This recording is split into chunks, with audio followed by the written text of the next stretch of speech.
ফারাজ ঘড়ির দিকে চাইল। 10টার মতো বাজে। বউয়ের কিছু খাওয়া হয়নি। এলাহি বাড়ি এখনও শোক সামলে উঠতে পারিনি। নিজেই নিচে যায়। বউ খিচুড়ি আর গরুর কালা ভুনার আবদার করেছে।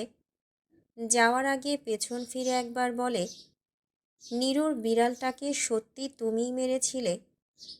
চিত্রা এবার মাথা নিচু করে বলল, না। তাহলে মিথ্যা কেন বললে? আপনার মুখের রিয়াকশন দেখতে চেয়েছিলাম। আপনি কত চালাক, ঠিকই ধরে ফেললেন। ফারাজ কিছুই বলল না, নিচে চলে গেল। কিছুক্ষণের মধ্যেই একা হাতে সব সামলে খাবার তৈরি করে বউকে খাইয়ে দিল সে। কথা বলতে বলতে আজকে বউটা হাঁপিয়ে গিয়েছে। চিত্রা খেয়ে মোহনার ঘরে যাবে বলে আবদার করতেই ফারাজ বলল, চলো, আমিও যাব তোমার সাথে। রুম থেকে বের হতেই দেখল অভ্র আর আয়শা নামছে। ফারাজ অভ্রকে জিজ্ঞেস করল, সব ঠিক হয়েছে? বউ ছাড়া রাতে ঘুমাতে পারি না, এখন এই হলো জ্বালা। 2-4 দিন দূরত্ব বজায়ও রাখতে পারবো না। ফারাজ হাসল। সকলে মোহনার ঘরে যেতেই চিত্রা রুমের জিনিসগুলো ছুঁয়ে ছুঁয়ে বলল, মোহনা আপা, এত জলদি হেরে যাবে বুঝতে পারিনি। বলতে না বলতে সে কান্না করে দিল। ফারাজ তাকে থামানোর চেষ্টা করল না। তবে হঠাৎ বারান্দার সামনে গেল, আকাশের দিকে তাকিয়ে বলল, একটা ছবি দেখাই, তারপর তুমি জবাব দিও চিত্রা। চিত্রা জবাব দিল না। ফারাজ ফোন বের করে একটা ছবি খুঁজে বের করে বলল, দেখো তো, চিনতে পারো নাকি? চিত্রা ভালো করে দেখল। এটা আসলে সেই ব্যক্তির ছবি যে কিনা রোজকে গুলি করেছিল। এটা তোমাদের সংস্থার লোক। এখন বলো, সে রোজকে কেন গুলি করেছে? চিত্রা একটু অবাক হলো। আয়শার দিকে তাকাতেই আয়শা বলল, আমিও তো জানি না। শিওর তো এই লোকই রোজকে গুলি করেছে? ফারাজ আয়শার দিকে তাকিয়ে বলল, না শিওর হয়তো কিছু বলছি না আমি। এই একজনের মাধ্যমেই তোমাদের এত গল্প জানলাম। চিত্রা ফারাজের দিকে চেয়ে বলল, বাবাকে বলবো বিষয়টা দেখতে, আপনি চিন্তা করবেন না। আপনার গায়ে কে তীর চালানোর চেষ্টা করেছিল সেই খোঁজ নিয়েছেন? খোঁজ নেওয়ার দরকার নেই, আমি জানি এটা কার কাজ। কার? আছে একজন, জার্মান মাফিয়া। অ্যাপোলো না। একবার ঝামেলা হয় তার সঙ্গে, ডিল ক্যান্সেল করেছিলাম। সেই প্রতিশোধ নিতেই আমার ফ্যাক্টরিতে আগুন লাগায় সে, আর তীরটাও তার আদেশেই নিক্ষেপ করা হয়েছিল। রুমে চলো, তোমার শরীর এমনিতেই ভালো না। চিত্রা মাথা নেড়ে সায় দিল। রুমে যাওয়ার আগে উপর থেকে দোতলার অন্দরমহলে বসে থাকা নেতিয়ে পড়া রুমানাকে দেখতে পায়। পাশেই জুনায়েদ ছিলেন। চিত্রা জুনায়েদের দিকে একবার উপর থেকে তাকিয়ে ফারাজকে ধীর কণ্ঠে বললেন, জুনায়েদ আর রুমানা একই দলের? ওরা অকালে ঝরে যাবে, মরা অলরেডি। তবে জুনায়েদ চাচার এনার্জি আছে বলতে হবে। বুড়ো বয়সেও এলাহি বাড়িতেই মেয়ে নিয়ে ঢোকেন। ও মা, তাই নাকি? হুম, একবার তার রুম থেকে মেয়ে মানুষের শব্দ শুনেছিলাম। ওই দিন হাতে নাতে ধরার কথা ছিল, মাঝে জোহান এসে ঝামেলা করে দিল। হয়েছে, এখন রুমে গিয়ে ঘুমাবে, আর কোনো কথা নয়। আমার যদি আর কিছু জানার থাকে তাহলে আমি পরে জিজ্ঞেস করে নেব। আপনার যা মর্জি জামাইজান। ফারাজ চিত্রার হাত ধরে তাকে রুমে নিয়ে যায়।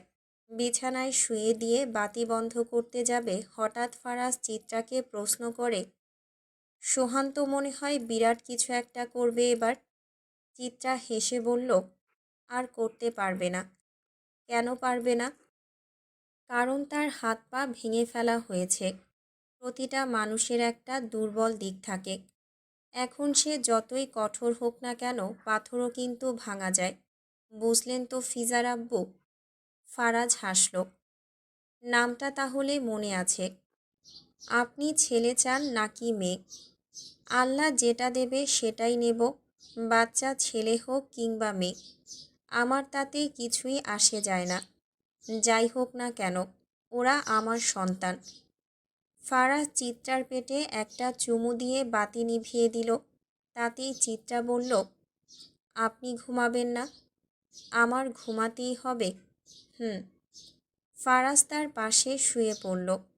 চিত্রাকে বুকের উপর নিয়ে তার চুলে হাত বুলিয়ে দিল, পিঠে হাত বুলিয়ে দিল। সময় লাগলো না। কিছুক্ষণের মধ্যেই চিত্রা চোখ বন্ধ করে ফেলল। ফারাজ তখন নিজের কপালের উপর হাত রেখে ভাবনায় চলে গেল।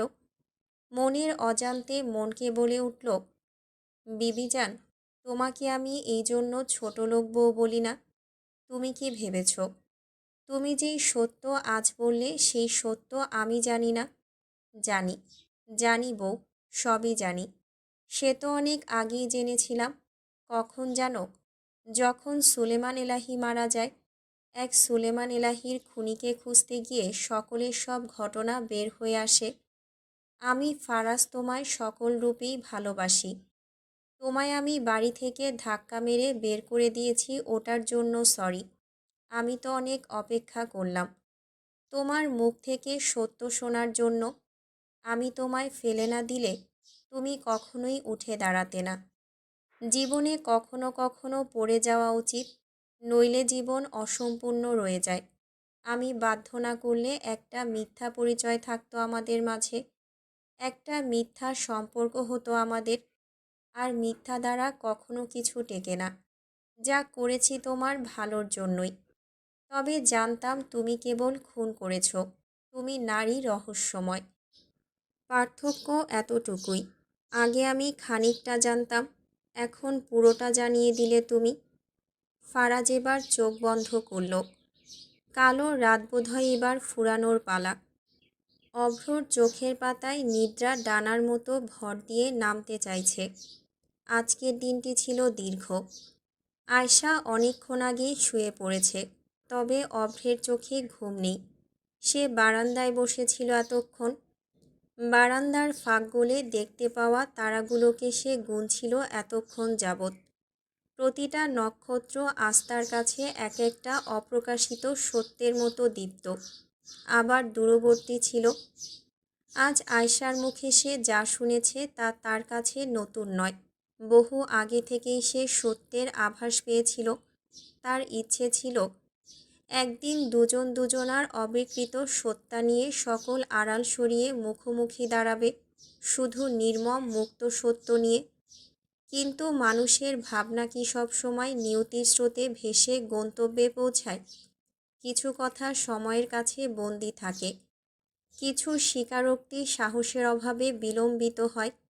আয়শা সত্য উচ্চারণে দেরি করেছে, হয়তো প্রয়োজনের চেয়ে কিছু বেশি। তবুও অভ্রর অন্তরে ক্ষোভের আগুন জ্বলে ওঠেনি, কারণ সে বুঝেছে ভালোবাসা যদি সত্যি গভীর হয় তবে সে দেরির হিসেব কষে না, সে শুধু অপেক্ষা করতে জানে। ভালোবাসার মানুষের ত্রুটি মাপার দাঁড়িপাল্লা নয়, বরং ভাঙাচোরা অংশগুলোকে জোড়া লাগানোর উত্তম মাধ্যম। পৃথিবীতে ক্ষমতা আছে, প্রতারণা আছে, ভুল আছে, কিন্তু তাদের সকলের ঊর্ধ্বে যে শক্তি স্থির হয়ে থাকে তা ভালোবাসা। কারণ ভালোবাসা প্রতিদান চায় না, প্রমাণ চায় না, সে শুধু স্থির থাকে। যেমন রাত্রির আকাশে নক্ষত্ররা দূরে থেকেও অটল। অভ্র জানে সত্য দেরিতে এলো, যদি তা ভালোবাসার ভিত নাড়িয়ে দিতে না পারে তবে সেই ভালোবাসাই জয়ী। হয়তো সব স্বপ্ন পূরণ হয় না, সব মুখোমুখি হওয়া সমান নির্মল হয় না, তবুও হৃদয়ের গভীরে যদি পরস্পরের জন্য অটুট স্থান থাকে তবে দেরি, আক্ষেপ, অপূর্ণতা সবই একসময় গলে হয়ে আসে।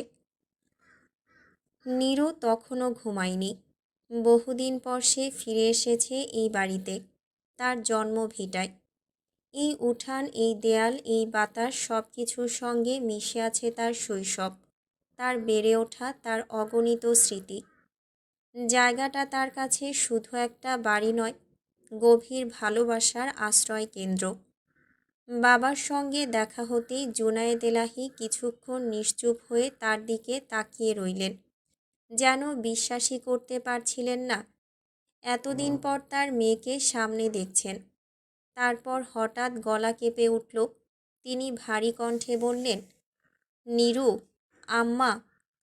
শব্দটা শোনা মাত্র নীরুর বুক ভেঙে গেল, আর নিজেকে ধরে রাখতে পারল না সে।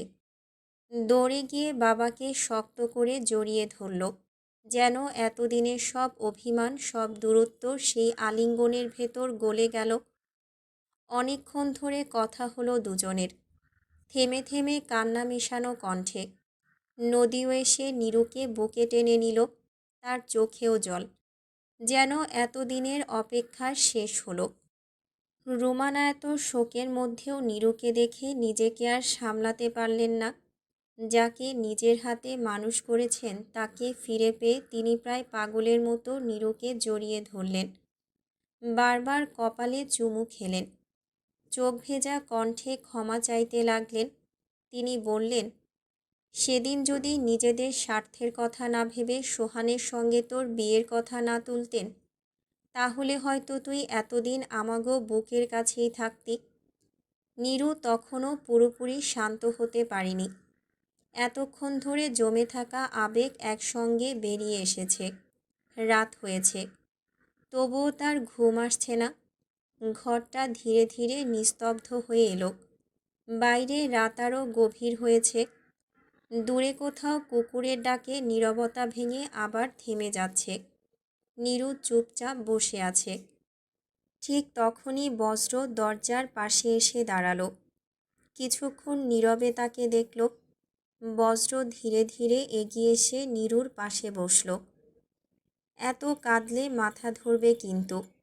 নীরু বলল, ধরুক, অনেক দিনের জমানো ছিল। বজ্র কিছুক্ষণ চুপ করে রইল, তারপর নরম গলায় বলল, আজ তোমাকে দেখে তোমার বাবার চোখটা দেখেছ? নীরু নিচের দিকে তাকালো। দেখেছি, সেই জন্যই তো আরও খারাপ লাগছে। এতদিন এত দূরে ছিলাম। বজ্র মাথা নেড়ে বলল, দূরে ছিলে ঠিক, কিন্তু হারাওনি তো কাউকে। নীরু এবার তার দিকে তাকালো। তুমি এত নিশ্চিন্তভাবে কিভাবে বলো এসব? আমি হারাইনি। রোশান ভাই চলে গেল, মোহনা ভাবি, জোহান, সুলেমান চাচা, সবই শেষ হয়ে গেল বজ্র। বজ্র মৃদু হাসল। কাউকে আল্লাহ বেশি ভালোবেসেছেন বলে নিয়ে গেছেন, আর কাউকে পাপের শাস্তি দিতে। নীরু ভ্রু কুঁচকে তাকালো। সত্যি? কথাটা শুনে নীরু কিছুক্ষণ চুপ করে রইল। তারপর আস্তে করে বলল, আজ যদি তুমি সঙ্গে না থাকতে? বজ্র মাঝখানেই থামিয়ে দিল। তাহলে কি হতো? নীরু দীর্ঘশ্বাস ফেলল। হয়তো সাহসী পেতাম না এই বাড়িতে ঢোকার। বজ্র একটু ঝুঁকে তার দিকে তাকালো। মিথ্যে বলছো কেন? কারণ এই বাড়ি তোমার। এখানে ঢোকার জন্য তোমার কারোর সাহস ধার নিতে হয় না। নীরুর চোখ আবার ভিজে উঠল, তবে এবার কান্নাটা শান্ত। বজ্র ধীরে হাত বাড়িয়ে তার মাথায় হাত রাখল, তারপর কপালে আলতো করে একটা চুমু দিল। নরম গলায় বলল, বলেছিলাম না, বিষাদ জলদি কেটে যাবে। এবার ঘুমাও। নীরু চোখ বন্ধ করল। অনেক দিন পর তার মনে হলো হয়তো সত্যিই সব কিছু একটু একটু করে ঠিক হয়ে যাবে। নীরু ধীরে ধীরে ঘুমিয়ে পড়ল। কান্নায় ভেজা চোখ দুটো বন্ধ হয়ে এসেছে। শ্বাস প্রশ্বাসও শান্ত হয়ে গেছে। মুখে এখন ক্লান্ত প্রশান্তি। বজ্র কিছুক্ষণ চুপচাপ বসে তাকে দেখল। অন্ধকারে মৃদু আলোয় নীরুর মুখটা কেমন শান্ত লাগছে। আস্তে করে সে নীরুর কপালের চুলগুলো সরিয়ে দিল।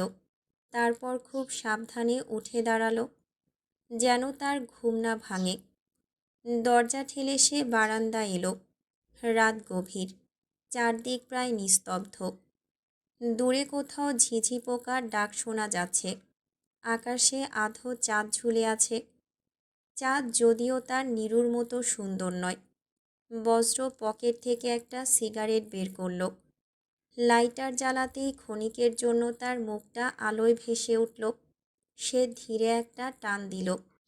ধোঁয়াটা আকাশের দিকে ছেড়ে দিয়ে রেলিংয়ে হেলান দিল। মাথার ভেতর অনেক কথা ঘুরছে। কত কিছু হয়ে গেল। সেদিনের কথা মনে পড়ছে তার। অনুলিপির কথা। অনুলিপি জানতে পেরে গিয়েছিল ফারাজের ইতালিতে কারবার আছে। যেন তেন নয়, অপরাধ চক্রের সঙ্গে জড়িয়ে থাকা কারবার। তখন ভেবেছিল ওদের বাড়ির খুনটা বোধহয় সেই করেছে। অথচ বজ্রের এখনও মনে আছে যেই লোকটার লাশ শেষবার রুমানা পুকুরে অজু করতে গিয়ে দেখেছিল, আগের দিন রাতে বাড়ি ফিরতে গিয়ে সেই লোককে বজ্র আর জমেলা মিলেই ধরেছিল, তারপর খুন করে ভাসালো। আর অনুলিপি, তাকে তো চিত্রার কথাতেই বজ্র বাঁচালো। এবার আসা যাক সিফাতের কথায়, তাকে মারার বিষয় নিয়ে। চিত্রা তো তাকে সেই কবেই মেরে ফেলত, অথচ মারেনি, কারণ পরিস্থিতি তেমন ছিল না। বাড়িতে একটার পর একটা শোক চলেই যাচ্ছিল, তারই পরিকল্পনা একটু ঘুরিয়ে দিতে হয়। আশায় ছিলাম ফারাজ ইতালি গেলে কাজ সারা হবে, কিন্তু এরই মাঝে রোশান মারা গেলে কাজ হলো না। পরে যখন ফারাজ বলল ঢাকায় তার কাজ আছে, তখন পরিকল্পনা বদলাতে হলো। সিফাত হচ্ছে সোহানের আরেক দুর্বল দিক, তাই তাকে আঘাত করা মানে সোহানকে আঘাত করা। পরিকল্পনা অনুযায়ী বজ্র সোহানের কাছে ভালো সেজেছে, তাকে বলেছে চিত্রাকে দেবে। বজ্রর কথায় রাজি হয়ে তারই কথায় সিফাতকে পাঠায় সে। বাড়িতে ওই দিন ইচ্ছে করেই ফারাজের সারপ্রাইজের কথা বলেছিল বজ্র, তা আবার চিত্রার কথায়। এটা বাড়ির সবার সামনে বলার কারণ ছিল যাতে কেউ তার বাইরে যাওয়া নিয়ে সন্দেহ না করে। কিন্তু ফারাজ যে ঢাকায় যাওয়ার নাম করে চিত্রাকে ফলো করবে তাকে জানত। যাক, যা হওয়ার তা হয়ে গেছে। কাল অনুলিপি ফিরবে। সিফাতের মরা পচা লাশটা এখনও সোহানের কাছে পৌঁছানো বাকি। হঠাৎ বজ্রের ফোনে একটা কল আসে। তার বাবা ফোন করেছে। তার বাবা বসির কায়সার। ছেলেকে বিরক্ত করাই একমাত্র উদ্দেশ্য তার। বজ্র ফোন ধরতেই সে তেতে উঠল। কিরে বজ্র, বৌমাকে নিয়ে দেশে ফিরবি কবে? বলেছিলাম চিত্রাকে বিয়ে করতে। অমন মেয়ে হারিকেন দিয়ে খুঁজলেও বিশ্বে আর পাবি? হারিকেন দিয়ে খুঁজলেও তো তুমিও পাবে না বাবা। আপডেট হও। হারিকেনের বদলে দূরবীক্ষণ যন্ত্র কেন। ওই হলো, শুরু হয়ে গেছিস। তো ফোন কেটে শেষ করে দেই। চুপ আহাম্মক। জলদি বউকে নিয়ে দেশে আয়, তোদের সবাইকে ছাড়া ঘরটা খালি খালি লাগে। বজ্র বাবার সঙ্গে কথা বলে ফোন রেখে দিল। এই যে তার বাবা। কদিন আগেও বাংলাদেশে এসে পরিত্যক্ত কায়সার বাড়িতে পুনরায় বসবাস করার স্বপ্ন দেখেছিলেন। ওই সময় ডাকাত দল অনেক বিরক্ত করত। শেষে দাদা তার ছেলে দুটোকে নিয়ে বিদেশ চলে যায়। বাড়ি দখল করে ডাকাতেরা। পরে ডাকাত চলে যাওয়ার পর বাড়ি মৃত বাড়ির মতো পড়ে থাকে। এখন চাইলে কি সব ছেড়ে সেখানে থাকা সম্ভব? দাদার আমলে ডাকাত খুঁজে তাদের শাস্তি দেওয়া সম্ভব? যাক, হুটহাট বাবার মাথায় ভূত চাপে। এখন ঠিক আছে, এটাই অনেক। বজ্র আর দেরি করল না, এসে নীরুর পাশে শুয়ে পড়ল। কপালে চুমু দিয়ে বলল, আমার নিরুপমা। সোহান মাকে কবর দেওয়ার পর আর কবরস্থান থেকে ফেরেনি। সদ্য চাপা দেওয়া কাঁচা মাটির সেই ডিবির পাশে নীরবে বসে আছে। চারপাশে লোকজন ধীরে ধীরে সরে গেছে। শোকের আনুষ্ঠানিকতা শেষ হয়েছে, কিন্তু তার ভেতরে শোকের শুরু যেন তখনই। মা কি করে তাকে এভাবে একা করে চলে যেতে পারলেন? কত স্বপ্ন ছিল তার। ছেলের বউ দেখবেন, ঘরে নাতি নাতনির কোলাহল শুনবেন, সন্ধ্যাবেলায় তাদের নিয়ে গল্প করবেন। সে ছোট ছোট সহজ স্বপ্নগুলো আর পূরণ হলো না। সোহানের মনে হলো তবে কি সে ব্যর্থ? ছেলে হয়ে কি কিছুই দিতে পারল না মাকে? জীবনের শেষ কটা দিন কাজের ব্যস্ততা, দায়িত্বের চাপ, সময়ের অজুহাতে সে মায়ের পাশে ঠিকমতো বসেনি। 2 কাপ চা হাতে নিয়ে নির্ভার গল্প করার সময়টুকুও হয়তো বারবার পিছিয়ে দিয়েছে। আজ সেই সময়গুলোই বুকের ভেতর ছুরির মতো বিচ্ছে। যদি জানতো মা এত তাড়াতাড়ি চলে যাবেন, তাহলে কি এক মুহূর্ত দূরে থাকতো? হয়তো না। হয়তো সমস্ত কাজ, সমস্ত ব্যস্ততা ছুঁড়ে ফেলে মায়ের পাশে বসে থাকতো তার হাত ধরে, তার কণ্ঠস্বর শুনে, তার চোখের দিকে তাকিয়ে। কাঁচা কবরের মাটি তখনও ভেজা। সোহান হাত বাড়িয়ে সেই মাটিতে আলতো স্পর্শ রাখল। হঠাৎ পেছন থেকে পায়ের শব্দ ভেসে এলো। শুকনো পাতার উপর নরম চাপে কারো হাঁটার শব্দ। সোহান ঘাড় ঘুরিয়ে তাকালো না। তার ভেতরের ভাঙন এত গভীর যে বাইরের উপস্থিতি টের পেলেও সাড়া দেওয়ার শক্তি নেই। ধীরে ধীরে তার পাশে এসে দাঁড়ালো সুমন। চোখ দুটো লাল, কান্নায় ফুলে আছে। হাতে ভাঁজ করা একটা সাদা খাম, কিছুটা কুঁচকে গেছে। সুমন নরম গলায় বলল, ভাই। সোহান নিঃশব্দ। সুমন কাপা হাতে খামটা বাড়িয়ে দিল। মা মরার আগের দিন রাতে আমাকে রুমে ডেকেছিল। বলল একটা চিঠি লিখে দিতে। নিজে তো আর ঠিকমতো লিখতে পারত না, তাই আমি লিখে দিয়েছি। সোহানের দৃষ্টি এবার ধীরে ধীরে সুমনের হাতে থাকা খামের দিকে গেল। গলা শুকিয়ে এলো। কিসের চিঠি? পড়লেই বুঝবেন ভাই, আপনার জন্য লিখেছে। কিছুক্ষণ নীরবতা। কবরের কাঁচা মাটির উপর দিয়ে হালকা বাতাস বয়ে গেল। সোহানের ঠোঁট কেঁপে উঠল। আমি মূর্খ মানুষ, এত পড়তে পারি নাকি? তুই পড়ে শোনা। সুমন চুপচাপ বসে পড়ল তার পাশে, কবরের সামনেই। খামটা খুলতে গিয়ে তার হাত কাঁপছিল। কাগজটা বের করতেই দেখা গেল সুমনের হাতের লেখা। পড়া শুরু করার আগে সুমন একবার সোহানের দিকে তাকিয়ে বলল, মা জানতো। কি জানতো? তার নিষ্পাপ ছেলের আড়ালে লুকিয়ে থাকা একটা হিংস্র জানোয়ারের কথা। সোহান জবাব দিল না। দুঃখের এত ভালোবাসা তার প্রতি। আহা!